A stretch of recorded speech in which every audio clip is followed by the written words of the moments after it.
Good morning बच्चों। आज की आपकी एक क्लास मैं आज आरंभ करता हूं। आपको याद होगा लास्ट लेक्चर में हमने टनल डायोड शुरू किया था।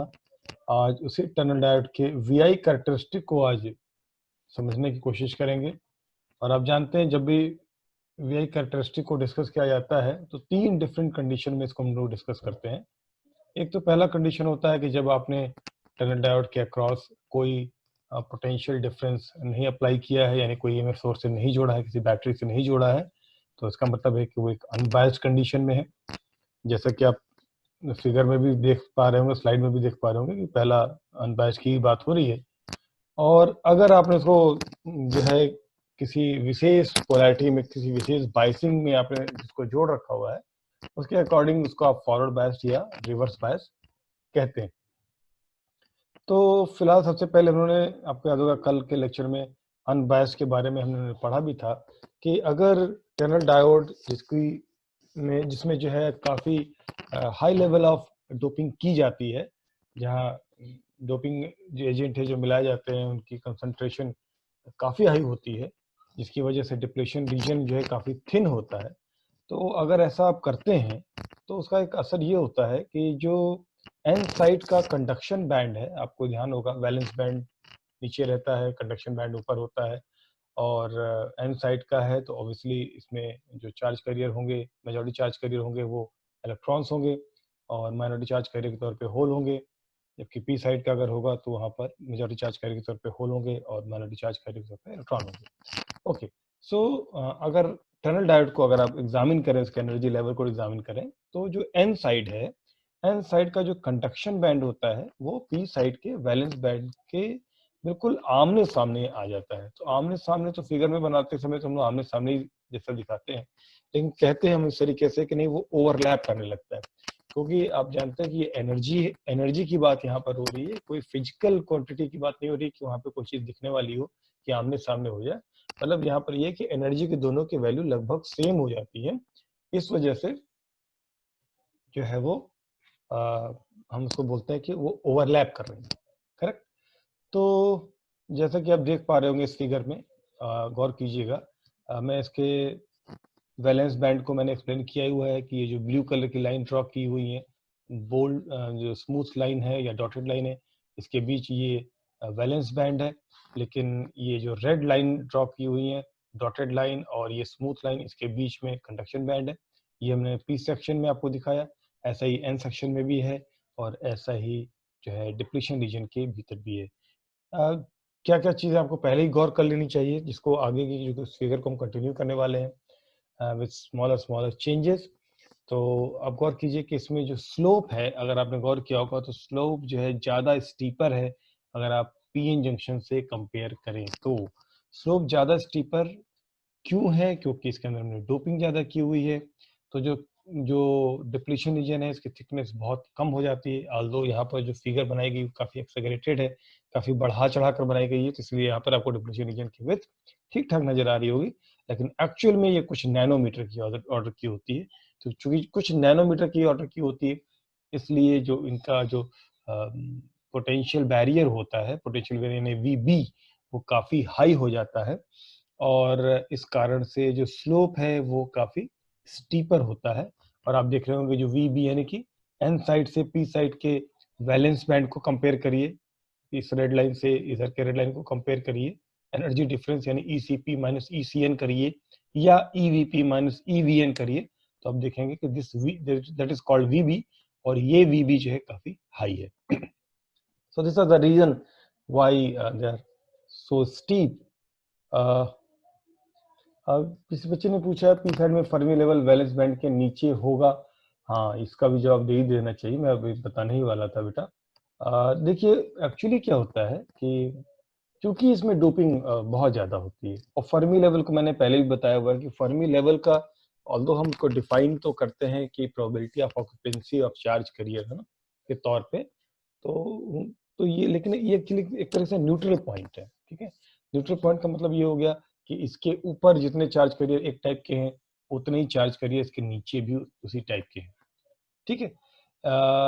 तो चूंकि ज्यादा आपने डोपिंग मिला दी है, इस वजह से डोपेंट, मतलब जो डोपेंट का एनर्जी लेवल है वो आप जानते ही हैं कि जो फर्मी लेवल के अलावा और वैलेंस बैंड और कंडक्शन बैंड के अलावा जो इस फिगर में नहीं दिखाया गया है वो है एक्सेप्टर लेवल और डोनर लेवल, जो नहीं दिखाया गया हुआ है। ठीक है, सो वो जो एक्सेप्टर लेवल और डोनर लेवल है, लेवल जिसे आप अभी तक कह रहे हैं, अगर आप ज्यादा डोपिंग कर देंगे तो वो भी लेवल नहीं रहेगा, मतलब उसकी अगर क्वांटिटी बढ़ा देंगे तो वो भी एक बैंड का फॉर्मेशन ले लेगा। और बैंड का फॉर्मेशन अगर ले लिया उसने तो फिर क्या होगा, आप जानते हैं कि एक्सेप्टर लेवल एक साइड में और donor level in other side, वो क्या होता है कि वो बिल्कुल अपने वैलेंस बैंड और उधर कंडक्शन बैंड के रिस्पेक्टिवली के बिल्कुल करीब होता है और सेपरेशन नियर 0.01 इलेक्ट्रोवोल्ट के आसपास होता है। तो वही लेवल अगर मान लीजिए कि थिक हो जाए, बैंड का फॉर्मेशन ले ले, ठीक है, तो क्या करेगा वो बैंड, मतलब डोनर का बैंड जिसे आप एक्सेप्टर लेवल कह रहे थे, वो अगर एक्सेप्टर लेवल के बजाय एक्सेप्टर बैंड हो जाए, जस्ट लाइक वैलेंस लेवल जो है वैलेंस बैंड हो गया, कंडक्शन लेवल कंडक्शन बैंड हो गया, उसी तरीके से अगर वो भी बैंड हो जाए, और बैंड क्यों हो जाएगा, क्योंकि हमने इम्प्योरिटी ज्यादा मिलाई है। तो अगर बैंड हो जाएगा तो क्या करेगा, जो गैप है वो गैप भी नहीं रहेगा, बल्कि क्या करेगा वो पेरेंट एटम के बैंड के साथ ओवरलैप कर जाएगा।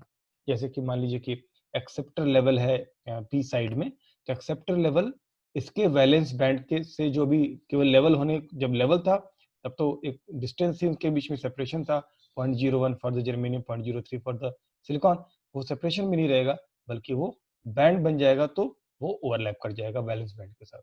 ऐसा ही डोनर लेवल में भी होगा इस नैन साइड में, कि जो डोनर लेवल जो कंडक्शन बैंड के बिल्कुल नीचे था, क्लोजली बिल्कुल नीचे था, और वो क्या करेगा, वो भी बैंड में कन्वर्ट हो जाएगा, अब वो बन जाएगा डोनर बैंड, और वो एन साइड के कंडक्शन बैंड के साथ ओवरलैप कर जाएगा। ठीक, तो अगर ओवरलैप कर गया तो अब आपको याद होगा कि होता क्या था कि डोनर लेवल और कंडक्शन बैंड से के बीच से गुजरती थी फर्मी लेवल। ठीक, तो अगर ओवरलैपिंग हो गई, ठीक है, तो अब कहां से गुजरेगी, तो अब ये इधर कंडक्शन बैंड के भीतर से गुजरेगी एन साइड में, और फर्मी लेवल, और पी साइड में वैलेंस बैंड से होते हुए गुजरेगी। इसी वजह से देखिए आपको फर्मी लेवल जो है अब एनर्जी बैंड गैप वाले एरिया में नहीं दिख रही है। पहले एनर्जी बैंड गैप वाले एरिया में एक्सेप्टर लेवल, डोनर लेवल और फर्मी लेवल नजर आता था।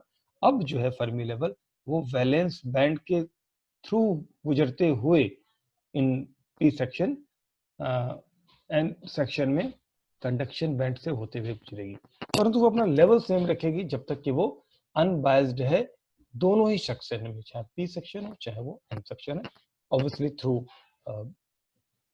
Depletion region. I think Fermi level आपको क्लियर हो गया होगा। अब एक चीज और बात करते हैं कि चूंकि हम इसकी बाइसिंग करने वाले हैं, तो आप देखिएगा कि डिप्लीशन रीजन की थिकनेस घटेगी, धीरे धीरे घटेगी, आगे आने वाले फिगर में घटेगी, और एक ऐसा वक्त आएगा कि खत्म सी हो जाएगी, रहेगी ही नहीं। ठीक है, लेकिन साथ ही साथ जब आप फॉरवर्ड बायस करते हैं तो आप जानते हैं कि ये दो जो पूरा ये जो समूह है, यानी कि जितनी लाइंस आपने ड्रॉ कर रखी है हॉरिजॉन्टल पी सेक्शन में या एन सेक्शन में, जितनी भी हॉरिजॉन्टल लाइन है विच रिप्रेजेंट डिफरेंट डिफरेंट ये कंडक्शन को के अपर और लोअर है, ये वैलेंस के अपर एंड लोअर है, इसी तरीके से एन साइड में ये क्या करेंगे, एक दूसरे की तरफ शिफ्ट होंगे। एक दूसरे की तरफ जब शिफ्ट होते हैं तो क्या होता है, slope remains same, depletion region reduces, but ये जो VB है ये घटता है, और कितना घट जाता है, VB minus VF, where VF is the forward voltage applied. ठीक, और रिवर्स बायस करेंगे तो क्या करेंगे, ये जितने जो बना क्या होंगे एक दूसरे से दूर जाएंगे, और जो VB है वो बढ़ता है, कितना बढ़ के हो जाता है, VB plus VR, where VR is reverse voltage. ठीक, मैंने जस्ट आपको तीन एक्शन डायोड में जो पढ़ाया था उसको मैंने आपको रिकॉल करा दिया है। इन दोनों एरो पे भी एक बार दिमाग में रखिएगा कि इलेक्ट्रॉन की एनर्जी नीचे से ऊपर बढ़ती है, जबकि होल की एनर्जी ऊपर से नीचे घटती हुई दिखाई गई है ना, इसमें रिप्रेजेंट किया गया। सो इनिशियल कंडीशन में क्या आप देख रहे हैं कि वोल्टेज जब कुछ भी नहीं लगाया यानी कि अनबायस्ड है, तो करंट भी फ्लो नहीं कर रही। ऐसा क्यों, करंट क्यों नहीं फ्लो कर रही, क्या करंट वाकई फ्लो नहीं करेगी, तो जवाब ये नहीं, देखिए एक्चुअली नेट करंट जीरो होगा, करंट तो फ्लो करेगी, क्योंकि पी सेक्शन का वैलेंस बैंड, एन सेक्शन का कंडक्शन बैंड की एनर्जी सेम ही है, तो अगर थोड़ी भी थर्मल एनर्जी यानी टेम्परेचर, जैसे रूम टेम्परेचर पे भी अगर आप एक्सपेरिमेंट कर रहे हैं, थोड़ी भी थर्मल एनर्जी अगर है तो एन सेक्शन से इलेक्ट्रॉन पी सेक्शन के वैलेंस बैंड में, यानी एन सेक्शन के इलेक्ट्रॉन कहां पर, कंडक्शन बैंड में, कंडक्शन बैंड के इलेक्ट्रॉन पी सेक्शन में वैलेंस बैंड की तरफ जा सकते हैं। लेकिन कैसे जा सकते हैं, बीच में तो डिप्लीशन रीजन है, और डिप्लीशन रीजन तो अभी ओवरकम हुआ नहीं, फॉरवर्ड बायसिंग आपने लगाई नहीं, वीबी को ओवरकम किया नहीं इलेक्ट्रॉन ने, तो ये कैसे चले जाएंगे? तो कहते हैं बिकॉज ऑफ टनलिंग, टनलिंग की वजह से जा सकते हैं। There is a although very small, but there is a finite probability a few electron from a conduction band of n section can tunnel through the depletion region into the valence band of p section. तो जैसे ही electron इधर सीधे जाएंगे तो हम क्या मान के चलेंगे कि p सेक्शन से होल भी टनल करके कंडक्शन में आए, और इन दोनों का जो फ्लो होगा वो किस वजह से हुआ, because of the thermal energy. तो थर्मल एनर्जी की वजह से फ्लो होता है, तो दैट कंसीडर वो उसको कंसीडर क्या किया जाता है कि वो एक तरीके से रिवर्स सैचुरेशन करंट के तरीके से है, परंतु वो इक्वल एंड अपोजिट हो, यानी the current due to the electron and current due to the hole are equal and opposite, और ये not because of the forward biasing, just because of the tunneling ये संभव हुआ। और टनलिंग क्यों संभव हुआ, क्योंकि डिप्लीशन रीजन बहुत थिन है, इस वजह से टनल करके। पर जो नेट करंट होगा दैट विल बी जीरो। इस बात को देखिए इस फिगर में, जिसको हम कह रहे हैं, इस फिगर में सॉरी इस वो तो खैर फॉरवर्ड बायस फिगर दिखा दी थी, the net current will be zero, क्योंकि जो फ्लो हो रहा है वो इक्वल एंड अपोजिट हो रहा है फिर इलेक्ट्रॉन एंड होल्स का, इस वजह से जो नेट करंट का जो फ्लो होगा दैट विल बी जीरो। ठीक, अब आगे बात करते हैं। तो हो गई अनबायस्ड में, यानी कि अनबायस्ड में वोल्टेज अगर नहीं है तो करंट जीरो रहेगा, ऑल्दो थोड़े इलेक्ट्रॉन इधर से उधर, उधर से होल इधर करेंगे, फ्लो करेंगे because of the temperature increase, परंतु जो नेट करंट का फ्लो होगा दैट विल जीरो। ओके, अब बात करते हैं फॉरवर्ड बायसिंग की। फॉरवर्ड बायसिंग कैसे होगी, अब मान लीजिए कि आपने थोड़ा सा वोल्टेज बढ़ाया, वेरी स्मॉल, थोड़ा सा वोल्टेज बढ़ाया, तो देखिए गौर कीजिए क्या क्या घटनाएं हुई, डिप्लीशन रीजन थिन हुआ, स्लोप वही मेंटेन है, और ये जो आपने बैंड्स बना रखे थे कंडक्शन वैलेंस बैंड दोनों तरफ, वो एक दूसरे की तरफ करीब आए हैं। चाहे तो आप पीछे वाली फिगर से कंपेयर कीजिए, देखिए पहले की दूरी देखिए और अब मैं जो दिखा रहा हूं, अब देखिए एक दूसरे के करीब आ गए, एक दूसरे के ठीक करीब तो आ गए, लेकिन क्या इतने करीब आ गए हैं कि इधर के कंडक्शन बैंड से निकल के उधर के कंडक्शन बैंड में चला जाए, एन सेक्शन से इलेक्ट्रॉन निकल के उधर के कंडक्शन बैंड में चला जाए? नहीं, पॉसिबल नहीं है। कंडक्शन बैंड से कंडक्शन बैंड में जाना तो पॉसिबल नहीं है, क्योंकि अभी भी वीबी जो है उसके कट इन वोल्टेज से ज्यादा है। कट इन वोल्टेज मेरे ख्याल से आपको याद होगा, जिसे नी वोल्टेज भी कहते हैं, उससे ज्यादा है। तो उस तरीके से तो जो है इलेक्ट्रॉन एक कंडक्शन बैंड में से दूसरे कंडक्शन बैंड में नहीं जा सकता, लेकिन अभी भी चूंकि वैलेंस बैंड, एक का वैलेंस बैंड दूसरे के कंडक्शन बैंड से एनर्जी उनकी जो है ओवरलैप कर रही है, so there is a finite chances कि इलेक्ट्रॉन कैन टनल थ्रू, ये यहां से यहां इलेक्ट्रॉन टनल कर जाएगा। तो अगर यहां से यहां इलेक्ट्रॉन अगर टनल करेगा तो यहां क्या होगा, यहां पर वैकेंसी क्रिएट हो जाएगी, and that vacancy is known as hole. ठीक है, तो एक तरह से इलेक्ट्रॉन ने डिप्रेशन रीजन को टनल करके, क्रॉस तो नहीं कहना चाहिए, टनल करके जो है एन सेक्शन से पी सेक्शन के वैलेंस बैंड में चला गया, एंड वैसे वर्षा होल भी जो है वो वैलेंस बैंड से कंडक्शन बैंड में आ गया। तो इसकी वजह से स्मॉल करंट, थोड़ा सा करंट का फ्लो होना शुरू होगा at very small increase in voltage. तो ये चूंकि ये ऐसा इसलिए हुआ क्योंकि देखिए एनर्जी का कोई खास डिफरेंस नहीं है, यहां से इलेक्ट्रॉन को यहां जाने के लिए इसे एनर्जी की आवश्यकता नहीं है, क्योंकि एनर्जी की तो सेम ही वैल्यू है। एरो आप देख रहे हैं एकदम सीधा स्ट्रेट, तो एनर्जी की तो सेम ही वैल्यू है, सेम होने, ये एरो जो है एकदम हॉरिजॉन्टल होने का मतलब क्या है कि इलेक्ट्रॉन की एनर्जी चाहे यहां रहे इलेक्ट्रॉन चाहे यहां रहे सेम ही रहेगी, बस इसे टनल करने की आवश्यकता है, और ये टनल कर भी गया। ठीक है, ओके, लेकिन आगे क्या होगा, अगर अभी तो इनिशियली आपने थोड़ा सा स्मॉल वोल्टेज अप्लाई किया है ना, कुछ इलेक्ट्रॉन टनल कर गए और small forward bias tunnel current flow करी, ठीक है। तो एक इनिशियल करंट का फ्लो होना शुरू हो गया।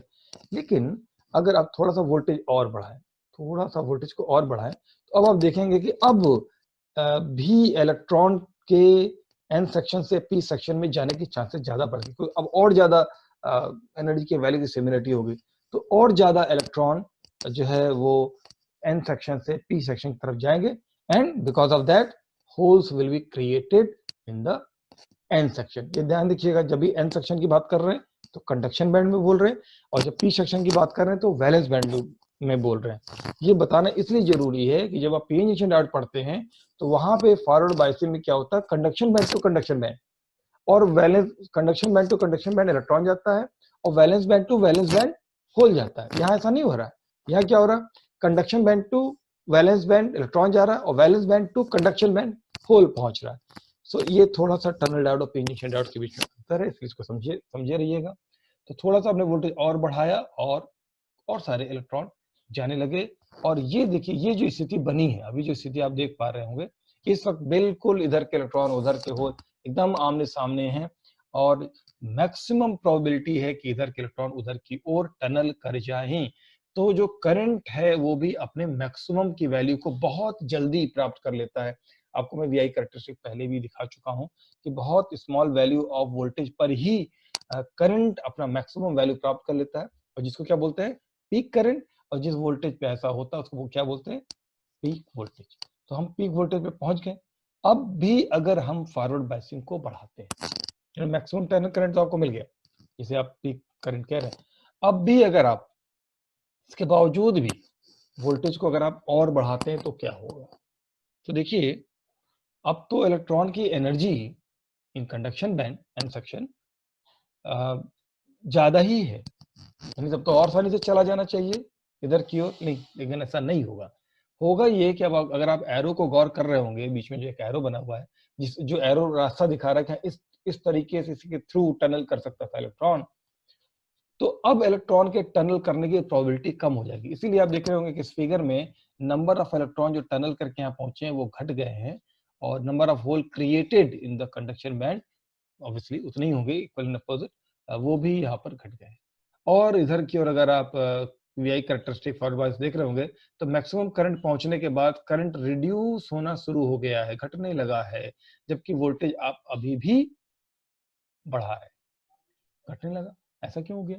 ऐसा इसलिए हो गया क्योंकि हमारे दिमाग में तो यही है, वो ओम्स लॉ ने हमको यही सिखाया, आल्दो यहाँ पर कोई ओम्स लॉ नहीं लागू होगा, क्योंकि वो तो कंडक्टर के लिए, यहाँ पे सेमीकंडक्टर की बात हो रही है कि वोल्टेज बढ़ाएंगे तो करंट बढ़ेगा और ये घटने लगा। तो यही इसकी स्पेशलिटी है, टनल डायोड की यही तो स्पेशलिटी है कि वोल्टेज बढ़ाने पर करंट घटता है, जिसको हम कहते हैं निगेटिव रेजिस्टेंस रीजन, जिसके बारे में हमने कल चर्चा की थी। एक्चुअली क्या हुआ कि जब तक वो आमने सामने थे तो टनलिंग करने के लिए जो विथ डिप्लीशन रीजन के अंदर मिल रही थी वो विथ कम थी। अब जैसे जैसे ये energy levels P section N section, और ये एनर्जी लेवल जो अब दिखाए जा रहे हैं कंडक्शन के टॉप एंड बॉटम, वैलेंस के top and bottom P section में, and similarly in the N section conduction के टॉप एंड बॉटम, वैलेंस के top and bottom along with the Fermi level, ये सब के सब एक दूसरे के जैसे जैसे करीब आते जा रहे हैं, ये जो टनलिंग का जो अप्रोच है, ये एरो जो है अप्रोच दिखा रहा है, अप्रोच की वजह से ये जो विथ है ये बढ़ जाएगी। अगर आपको याद होगा मैंने बताया था कि जो टनलिंग कोफिशिएंट होता है वो विथ पर डिपेंड करता है, जितनी ज्यादा विथ होगी टनलिंग की प्रोबेबिलिटी उतनी ही कम होती जाएगी। तो लेवल्स के ऊपर जाने से विथ डिप्लीशन रीजन की विथ मैं नहीं कह रहा हूँ, गौर कीजिएगा, डिप्लीशन रीजन तो फॉरवर्ड बायसिंग बढ़ाने पे घटता ही जा रहा है, और आप गौर कर रहे होंगे, पीछे के फिगर से गौर करते आ रहे होंगे, मैं पीछे के फिगर की तरफ थोड़ा सा चलता भी हूँ, अगर आप गौर करते आ रहे होंगे, देखिए यहाँ देखिए, और इसके बाद यहाँ देखिए, और इसके बाद यहाँ देखिए, तो डिप्लीशन रीजन तो थिन होता जा रहा है, और थिन होगा ही क्योंकि लेवल्स एक दूसरे की तरफ खसक रहे हैं। लेकिन जो अप्रोच है, टनलिंग का जो अप्रोच है, जिसको हमने एरो से, ब्लैक एरो से दिखा रखा हुआ है, वो वाइड होता जा रहा है कि कोई दो पैरेलल लाइंस हो, उनको एक हॉरिजॉन्टल लाइन से अगर ड्रॉ करें, सेपरेशन देखें तो वो कितनी दूरी हो गई, और हॉरिजॉन्टल की बजाय एक स्लैंट लाइन से उन दोनों के बीच का सेपरेशन देखें तो जो स्लैंट लाइन होगी वो बड़ी होगी। इतना तो आप फिगर ड्रॉ करके भी समझ सकते हैं। तो अभी एरो क्या है, हल्का सा झुका हुआ है, इस वजह से जो टनलिंग का अप्रोच है वो बढ़ गया है, यानी कि उसको जितनी दूरी टनल करके जानी है वो बढ़ गई है, और इसलिए टनलिंग की प्रोबेबिलिटी घट जाएगी। टनलिंग की प्रोबेबिलिटी घटने का मतलब क्या हो गया, tunneling current will reduce, and because of that ये करंट यहाँ पर घट रहा है। ठीक है, तो निगेटिव रेजिस्टेंस को एक्सप्लेन करने के लिए जरूर आता है क्यों घटता है भाई, तो ये आप यहाँ पर इसको ये हिस्सा जरूर ध्यान से सुनिए कि इसको इस वजह से घटता है। तो अल्टीमेटली ब्रीफ कर दे, वोल्टेज आपने फिर से बढ़ाया, लेकिन अब क्या हो गया कि एक तरफ का कंडक्शन बैंड दूसरे तरफ के वैलेंस बैंड के साथ थोड़ा सा स्लाइटली मिस अलाइन हो गया। मिस अलाइन होने की वजह से क्या हुआ, ऑल्दो ओवरलैप अभी कर रहा है, पर मिस अलाइन हो जाने की वजह से क्या हो गया कि अब जो ट्रांसमिशन कोफिशिएंट है वो रिड्यूस हो जाने के कारण अब स्मॉल करंट फ्लो करेगी, एंड सो जो टनलिंग करंट है वो घटना शुरू हो जाएगी। ठीक, सो आई होप कि आपको फॉरवर्ड बायस का ये हिस्सा यहाँ तक समझ आया होगा। अब देखिए इसके बाद क्या होगा, अब काफी आगे चले गए हैं। एक तरफ के जितने भी ये लेवल्स थे, बैंड थे, सॉरी कंडक्शन बैंड, और इधर के पी सेक्शन में या एन सेक्शन में, देखिए अब एक दूसरे के काफी करीब आ गए। देख रहे हैं आप, इधर का रेड लाइन देखिए, इधर की रेड लाइन देखिए, इधर की ब्लू, इधर की ब्लू, है ना, ये डॉटेड हो या स्मूथ हो, कोई भी देखिए, they are now close together, काफी पास आ गए हैं। ठीक है, और डिप्लीशन रीजन ऑलमोस्ट खत्म सी होने वाली है, लगभग बिल्कुल थिन सी होके रह गई है, खत्म होने के करीब है। ठीक, तो क्या अब भी इधर के कंडक्शन बैंड से इधर के वैलेंस बैंड में आ सकते हैं? अगर मैं एक अप्रोच लाइन ड्रॉ करने की कोशिश करूं यहाँ से यहाँ पर, आल्दो यहाँ ड्रॉ नहीं है, तो अप्रोच लाइन क्या होगी, लगभग वर्टिकल डाउनवर्ड हो जाएगी, बिल्कुल वर्टिकली डाउनवर्ड, लगभग 90 डिग्री ना सही, लेकिन 100 डिग्री के आसपास तो हो जाएगी। तो अब ये दूरी बहुत ज्यादा बढ़ गई है। अब इतनी दूरी को टनल करके पहुंचना, मतलब conduction band, N section conduction band से पी सेक्शन के वैलेंस बैंड में पहुंचना असंभव है।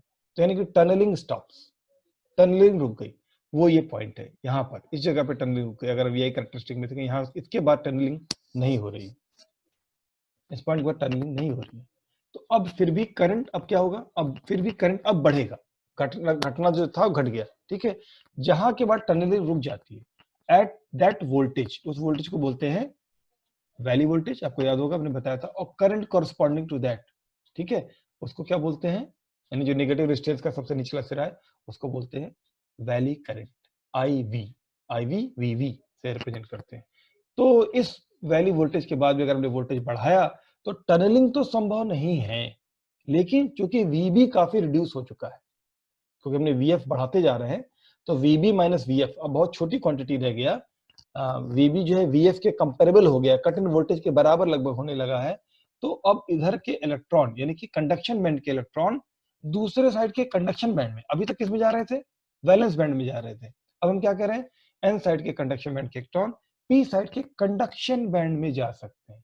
यानी कि जो रेगुलर पीएन जंक्शन डायोड के अंदर ऐसा होता है, जिस तरीके से electron conduction to conduction, hole from valence to valence जाते हैं, वैसा होने के चांसेस अब हो गए।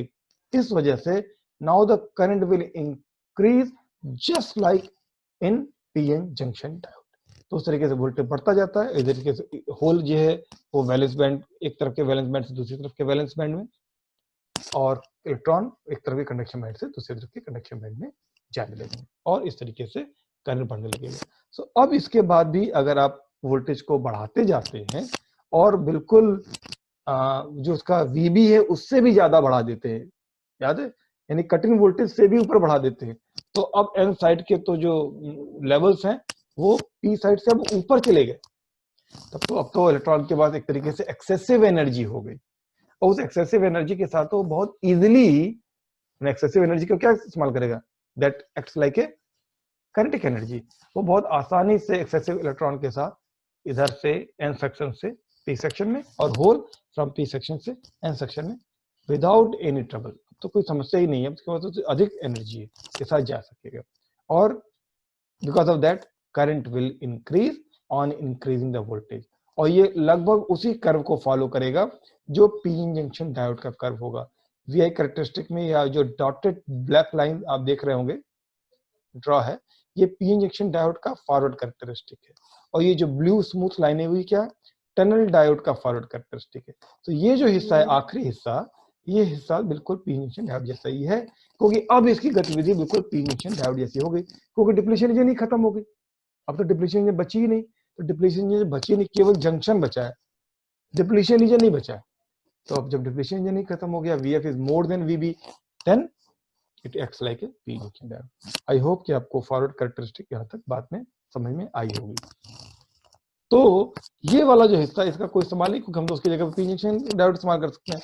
हमारे लिए कौन सा इस्तेमाल की चीज है, वो है नेगेटिव रेजिस्टेंस रीजन, जहां करंट डिक्रीज करता है ऑन इंक्रीजिंग द वोल्टेज। ठीक, ये नेगेटिव रेजिस्टेंस रीजन इसलिए हमारे लिए बहुत इंपॉर्टेंट है क्योंकि बहुत कम ऐसे इलेक्ट्रॉनिक डिवाइसेस जो ये कैरेक्टरिस्टिक शो करते हैं जिनमें से टनल डायोड पहला था। इस कारण से टनल डायोड को जो है हम एम्पलीफायर या ऑसिलेटर में, और किस तरह के ऑसिलेटर में आगे बात करेंगे, में इसको हम इस्तेमाल करते हैं। ठीक, अब एक बार जो बुक्स में मेंशन नहीं होता आमतौर पे, फिर रिवर्स बाइसिंग करेंगे तो क्या होगा। ठीक है, तो एक स्लाइड उसकी भी जरा सा देख लीजिए, बात क्लियर ही हो जाए। रिवर्स बाइसिंग करेंगे, डिप्लीशन रीजन बढ़ेगी, तो एक तरफ के बैंड दूसरे तरफ के बैंड से थोड़े अवे होंगे, दूर जाएंगे, डिप्लीशन रीजन थिक होती जाएगी, और जो VB है वो इंक्रीज करेगा, क्योंकि VB प्लस VR हो जाता है, प्लस हो गया, तो जितना ज्यादा आप वोल्टेज बढ़ाते जाएंगे उतना ही वो जो है बढ़ता जाएगा जो वोल्टेज है। तो इसका मतलब है कि, इसका मतलब इधर से इधर इलेक्ट्रॉन तो जा नहीं सकते। तो आपने गौर कीजिएगा इसमें, इसके अंदर हमने अब इस बार, पहले तो नहीं दिखाया था, इस बार हमने माइनॉरिटी चार्ज कैरियर भी दिखा दिए साथ ही साथ। तो आप जानते हैं कि पी सेक्शन में इलेक्ट्रॉन माइनॉरिटी चार्ज कैरियर के तौर पर होते हैं। सिर्फ इसी फिगर में माइनॉरिटी चार्ज कैरियर दिखाया गया क्योंकि आप जानते हैं कि रिवर्स बाइसिंग में जो करंट फ्लो करती है that is because of the minority charge carrier. और इधर की ओर होल दिखा दिए हैं, तो इधर के इलेक्ट्रॉन इधर की ओर जब जाएंगे, मतलब पी सेक्शन से, पी सेक्शन में माइनॉरिटी चार्ज कैरियर के तौर पे जब इलेक्ट्रॉन पी सेक्शन से एन सेक्शन की तरफ जाएंगे, लेकिन ध्यान रखिएगा यहां भी टनलिंग ही हो रही है ना, क्योंकि वैलेंस बैंड से कंडक्शन बैंड में जा रहे हैं, टनलिंग के थ्रू जा रहे हैं। वो सामान्य नहीं है, जैसा कि पहले आपको बताया गया था कि सामान्य तौर पे क्या होता है कि valence band to valence band, conduction band to conduction band, same kind of band में जाते थे। यहाँ सेम काइंड ऑफ बैंड की बात नहीं हो रही है, यहाँ पे बात हो रही है वैलेंस बैंड से कंडक्शन बैंड। पहले भी आपको याद होगा conduction band to valence band गया था। तो जो जाएंगे दे विल कॉन्स्टिट्यूट करंट, और ये जो करंट का फ्लो होगा वो लीनियर होगा, जबकि आपको ऐसा पी जंक्शन डायोड में नहीं बताया गया, ये लीनियर होगा। जैसे जैसे आप वोल्टेज बढ़ाते जाएंगे वैसे वैसे इधर के माइनॉरिटी चार्ज करिए उधर की ओर जाते रहेंगे। ठीक है, और ये बिल्कुल जैसे जस्ट लाइक ओम्स लॉ होता है ना कि V is proportional to I, उसको फॉलो करेगा। इसलिए आप देख रहे पा रहे होंगे स्ट्रेट लाइन ड्रॉ की गई। ठीक है, तो ये भी इसकी एक यूनिक कैरेक्टरिस्टिक है, कंडक्टर की तरह बिहेव करता है। लेकिन आपको सोचते होंगे कि फिर इसका इस्तेमाल करना चाहिए कहीं पर, इसलिए इस्तेमाल नहीं होता कि ये प्रॉपर्टी तो कोई भी कंडक्टर शो करता है, तो फिर इसकी क्या जरूरत है कि हम टनल डायोड बनाए, कोई भी कंडक्टर ले लें, कॉपर वायर ले लें, उससे भी काम चला सकते हैं, इसलिए इसको इस्तेमाल करते हैं। So just one slide for the reverse bias, increase of the reverse bias the tunnel current also increases, that is the bottom line of the reverse biasing. okay, now एक दो चीज बताकर मैं आज का टनल डायोड का हिस्सा समाप्त करता हूं। कहां पर हम टनल डायोड को इस्तेमाल करते हैं, आपको आगे डिजिटल इलेक्ट्रॉनिक्स जब पढ़ने का मौका मिलेगा तब आप पीजी में, तो आप जानेंगे कि मेमोरी डिवाइस होती है जिसको हम लॉजिक मेमोरी स्टोरेज डिवाइस कहते हैं। जैसे कि आप कुछ का नाम जानते होंगे रैम और रोम के नाम से आप जानते होंगे, बेसिक नेम यही है, ऑल्दो अब उनके बहुत सारे डेरिवेटिव्स आ गए हैं और बहुत सारे नाम हो गए हैं, एसडी रैम और डायनेमिक रैम और स्टैटिक रैम और सो ऑन, एप्रोम और ई रोम, तो उनके बहुत सारे नाम हो गए। They are called logic memory storage devices. So initially जब शुरुआत में डिस्क्रीट कंपोनेंट से बनाया जाता था तब टनल डायोड से इस्तेमाल करके बनाया जाता था। ओके, ऑसिलेटर मैंने पहले कहा था कि ऑसिलेटर बनाया जाता है। सो कौन सा ऑसिलेटर बनाया जाता है, तो कहा जाएगा रिलैक्सेशन ऑसिलेटर सर्किट बनाई जाती है। इसी तरीके से एम्पलीफायर जो बनाया जाता है वो कौन से बनाए जाते हैं, तो एम्पलीफायर बनाए जाते हैं हाई फ्रिक्वेंसी एम्पलीफायर, मेगाहर्ट्ज वाले। इसीलिए टनल डायोड को हम एफएम रिसीवर्स में इस्तेमाल करते हैं, क्योंकि आप जानते हैं कि फ्रिक्वेंसी मॉड्यूलेशन में आप सुनते ही होंगे वो मेगाहर्ट्ज में चलता है मामला। तो मेगाहर्ट्ज के एम्पलीफायर्स जो है हम बनाने के लिए टनल डायोड का इस्तेमाल डिस्क्रीटली करते थे, तो सब कुछ आईसी पर बेस्ड हो गया है। इसके अलावा एज ए स्विच, वैसे तो ट्रांजिस्टर को भी और डायोड को भी एज ए स्विच इस्तेमाल करते हैं, पर टनल डायोड भी अल्ट्रा हाई स्पीड स्विच के तौर पर इस्तेमाल किया जाता है। करेक्ट, क्योंकि हमने देखा होगा कि वैली वोल्टेज के नीचे और वैली वोल्टेज के ऊपर, सॉरी गलत में बोल गया, पीक वोल्टेज के नीचे और पीक वोल्टेज के ऊपर बिल्कुल जो है बिहेवियर चेंज रहता है। पीक वोल्टेज के नीचे पॉजिटिव रेजिस्टेंस चलता है और पीक वोल्टेज के ऊपर नेगेटिव रेजिस्टेंस बिहेवियर चलता है। इस कारण से इसको अल्ट्रा हाई स्पीड स्विच के तौर पर इस्तेमाल कर सकते हैं। ओके, इसके बाद जो आर्टिकल हमें आपको डिस्कस करना था वो है फोटोडायोड, और this particular article is very important because this there is an experiment in your laboratory जो आपको परफॉर्म करना है, और मैंने अभी आपको इसके बारे में अभी वर्चुअल लैब में भी नहीं कराया है क्योंकि अब लैब ओपन हो गई है तो आप कॉलेज के लैब में ही करेंगे। सो थ्योरी अगर आपको आइडिया होगी तो मैं आपको ज़्यादा बेटर वहाँ पर एक्सपेरिमेंट में समझा सकूंगा। कल हम फोटोडायोड पे आज डिस्कस करेंगे, आज मैं इसको स्टार्ट नहीं कर रहा हूँ चूंकि कल भी कोई डिस्कशन नहीं हो पाया था, तो मैं आज आपको ये मौका देता हूं कि आप चाहें तो चैट बॉक्स ओपन करके डिस्कशन कर सकते हैं।